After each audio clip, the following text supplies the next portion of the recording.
근데 모여서 할 때 질문도 하시고 내 입장에서는 이렇게 생각하는데 어떻게 뭐가 정답이냐 그렇게 물어보시는 것도 좋고.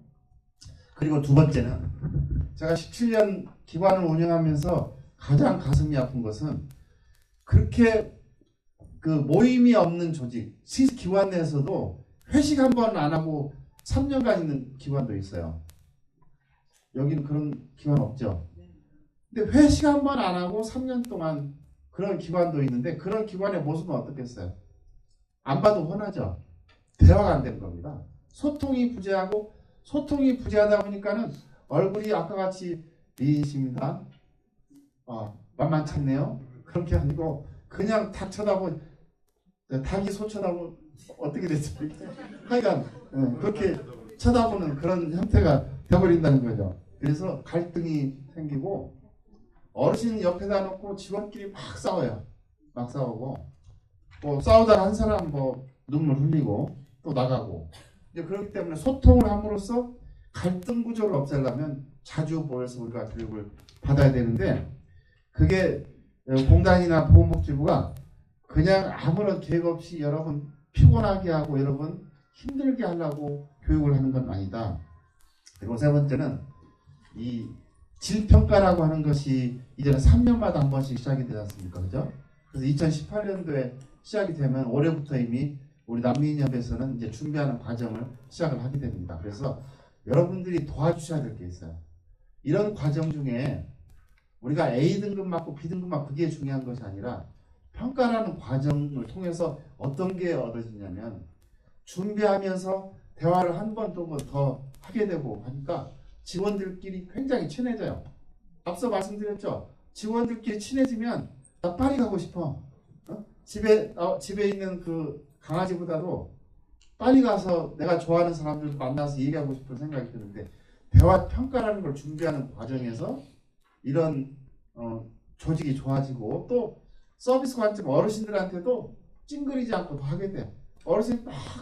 어르신들이 힘든 부탁을 많이 하죠. 그렇죠? 그 말도 안 되는 부탁을 많이 하는데 이렇게 가서 보면 잘 되는 조직에서는 어떻게 하냐. 어르신들한테 이해를 시키려고 노력하는데 안 그런 데서는 어르신 왜 또 그러세요? 한번 따라서 해보세요. 어르신 왜 또 그러세요? 예.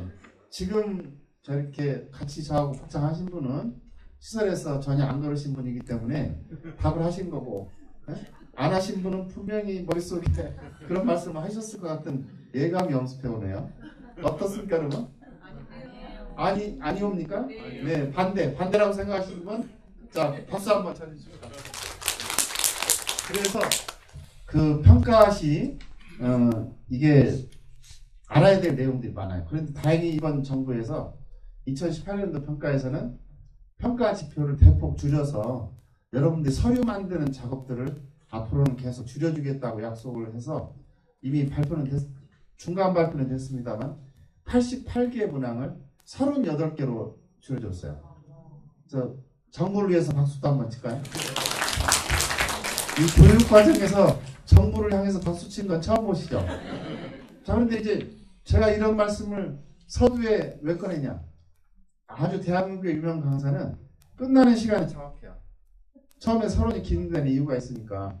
그런데 가장 우리가 경계를 해야 될 건 뭐냐면 이 평가퇴직이라고 하는 말 들어보셨나요? 평가퇴직이라는 것은 평가가 너무 힘들어서 요양보호사 선생님대로 급여적은 기록하면서 엄청 힘드시죠, 그죠? 또 사회복지사 선생님은 그동안 못 만든 평가 서류를 만드느라고 밤새서 해야 되죠. 그러니까 짜증나는 거예요. 그래서 처음에는 그렇게 했어요. 근데 다음에 또 받으려니까 끔찍한 거야 이게. 그래서 평가퇴직이란 평가하기 전에 사직을 했다가 평가 끝나고 돌아오는 그런 걸 평가퇴직이라고 하는데 여러분 그러시면 아니 됩니다. 왜냐하면 아까도 말씀드린 평가를 만드는 과정이 A등급, B등급의 문제가 아니고 평가하는 과정에 엄청 친해져 사람끼리. 정말 놀라울 정도로 대화를 하니까 이거 어떻게 되세요? 저거 어떻게 되세요? 대화를 하니까는 굉장히 많이 친해지면서 분위기가 좋아지고 또 평가를 끝나고 나면 그날은 막 뿌듯해요. 가슴이 뿌듯해서 우리가 해냈다. 우리가 두려움을 해냈다 그런데 제가 이제 이런 교육 과정도 많이 하고 이런 직원들 뭐 수천 명 되는 직원의 사장을 했기 때문에 강의를 굉장히 많이 해본 결과인데, 대화가 많은 조직일수록 조직은 부흥하고 발전되게 돼 있어요. 그래서 어떤 일을 하든지 평가 끝나고 막 뿌듯한 마음, 이런 그런 마음을 우리가 가질 때 조직 불붙는 거예요. 이렇게 자기 조직은 뭐 좀 있으면 A 등급 받고, 그런데 그렇지 않은 조직은 C, D 등급이나 E 등급밖에 받을 수 없어요. 왜냐하면 성의가 없어요. 준비를 똑같이 하고 힘들게 하는데 성의가 없고 옆에 사람 말 안 하고 자기가 각자 하니까는 답이 틀린 거예요. 이렇게 답이 틀릴 수밖에 없지 않습니까? 그 친해보자. 제 말씀의 요지 처음부터 예쁘십니다, 만만치 않습니다, 계속 일관성 가지고 서로 친해보자, 서로 대화를 하자, 소통을 하자는 그런 주제로 지금 말씀드리고 있어요. 그래서 그 세 가지 것을 정리하면 다양한 종사자 간의 원활한 소통 기억 하나 하시고, 두 번째, 소통이 없으면 갈등이 생긴다는 두 번째, 세 번째는 평가 과정을 통해서 우리가 굉장히 친해진다. 이 세 가지 개념만 이해를 하시면 교육 받으시는 게 굉장히 도움 되실 거고, 그래서 이제 정부가 요양시설 필수 교육 분야로 종사자 직무윤리 오늘 지금 받고 있는 거죠, 그죠? 그다음에 노인학대 지침. 노인학대 요즘 무섭습니다. 노인학대 잘못 걸리면 기관이 문을 닫아야 될 정도. 그다음 성폭력. 주로 성폭력이 직원들이 하는 것도 있지만 어르신들이, 여러분 성폭력 많이 하시죠, 어르신들이. 근데 여러분들이 참 인내심이 많으셔서 그걸 참고 견디시는데, 최근에 어느 시설에서 있었던 얘기인데, 할아버지 한 분이 요양보 선생님 들어와 버려가지고 바쁘신데 여기 앉으세요. 그래서 이제 앉았어요. 거기까지는 해주셔야 되는데 자꾸 가슴을 막 손으로 찍어요, 이렇게. 그러니까 이제 거기 화를 내셨겠죠. 요양보 선생님 화를 내셨을 거 아닙니까? 자기 가슴을 찌르는데 화 안 낼 사람 있으세요? 그러니까 자기가 찌른 것은 얘기 안 하고 보호자한테 전화를 바로 해가지고, 요양보호사가 나를 화를 냈다, 이것은 노인학대다, 그러니까 이 시설 처벌해야 된다고 이제 그렇게 보호자한테 얘기하니까 그 보호자가 시하고 공단에다가 얘기를 했어요. 그래서 30명이 조사가 나서 노인학대로. 그 말이 되나요? 말이 안 되는 거죠. 그래서 그런 어려움이 있다는 것을 이미 잘 알고 있고 시나 공단에서 알고 있기 때문에 요즘 누가 신고를 해도 공단도 바로 100%는 믿지 않고 꼭 조사라는 과정을 거치는 거예요. 그러니까 그럴 때는 어떻게 대응을 하냐면, 한 가지 부탁드리고 싶은 것은 바로 그 자리에서 화를 내지 말고 설장님이나 거기 이제 사무장이나 간호사 선생님한테 얘기를 해서 적법한 절차에 따라서 처리를 하도록 조금만 참아주시면 어떨까 싶은 생각들. 왜냐하면 공단이나 보건복지부나 시는 내부 사정을 모르니까 보호자 하는 말을 더 신경을 많이 쓴다는 거죠. 우리가 무슨 얘기를 하면 증거 있어? 다 저 회장님도 그런 경험 하시죠. 증거 있냐고 들이밀면 녹음해놓지 않는 이상은 보호자 말을 믿을 수밖에 없지 않습니까? 그래서 그런 어려움이 있는 거에 대해서 우리가 이제 하고 8가지 과정 중에서 오늘은 종사자 직무 윤리에 대해서 하고, 그다음 개인정보 보호 지침, 내 개인정보를 어떻게 보호하느냐, 그래서 간단하게 얘기하는 시간이 있습니다. 그래서 이제 내려와서 종사자 직무 윤리 강령, 그것은 그냥 항상 하는 얘기니까 읽어보시면 돼요. 폭력 폭언은 절대 사용하시면 안 되는데 어디까지가 폭력 폭언인지 이런 것들이 분간이 안 되는 수가 있어요. 여러분 가끔 요양보 선생님이나 직원들이 친하다고 해서 말을 까다로운 senso래 말을 놓고 하죠. 어르신 그랬어? 저랬어. 여러분은 생각이 어떻습니까? 투표로 한번 그랬어 저랬어 하는 것이 이 용어가 괜찮은 용어일까요? 아닐까요? 왜 아닐까요? 예, 정답은 말씀하셨는데 분위기에 따라서 이게 답이 달라진다는 거예요. 이게 보호자나 어르신하고 관계가 좋은 상태, 그리고 오늘 기분이 좋을 때는 그게 아무런 문제가 안 돼요. 아무런 문제가 안 된다는 게 아무런 문제가 안 되는데 실제로 이것이 문제가 되는 것은 어떤 데냐면 관계가 안 좋을 때 또는 그날 그분 기분이 들어올 때 그때는 꼭 이게 문제 삼다는 거죠. 그렇다면 우리는 어떻게 해야 돼요? 가급적 그런 말을 안 쓰시는 게 좋겠죠. 가급적. 왜냐하면 그분이 어떤지를 우리는 너무 바쁘게 일하다 보니까 그분이 지금 기분이 꿀꿀하신지 아니면 기분이 좋으신지를 알 재간이 없을 수도 있잖아요. 근데 잘못 걸리면 그분이 굉장히 좀 꿀꿀할 때 잘못 걸리면 이거 노인학대에 해당될 수밖에 없는 사건이 생기니까 위험이 또 다산에 가급적 우리는 언행에 조심을 하는 게 좋겠다. 그리고 우리가 이제 두 번째 뭐 여기 책에 나와 있는 것보다도 우리가 한 가지 우리 그 직원의 입장에서 윤리를 얘기할 때 이제 고객인 수급자라든지 보호자가 말씀하시는 내용하고 우리가 얘기하는 내용하고 틀릴 때가 많아요. 왜냐면 우리는 우리 입장에서 얘기하고 고객 입장에서 얘기하잖아요. 그러니까는 이 대화가 안 통합니다. 대화가 안 통한데 딱 5초만 참으셔라 조금.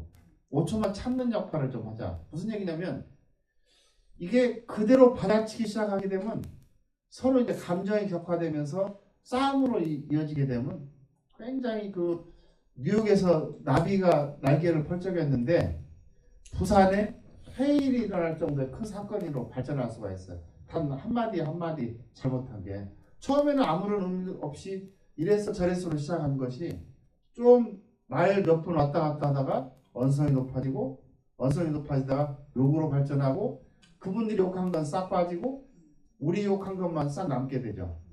이런 위험들. 그래서 그런 한 5초만 참자.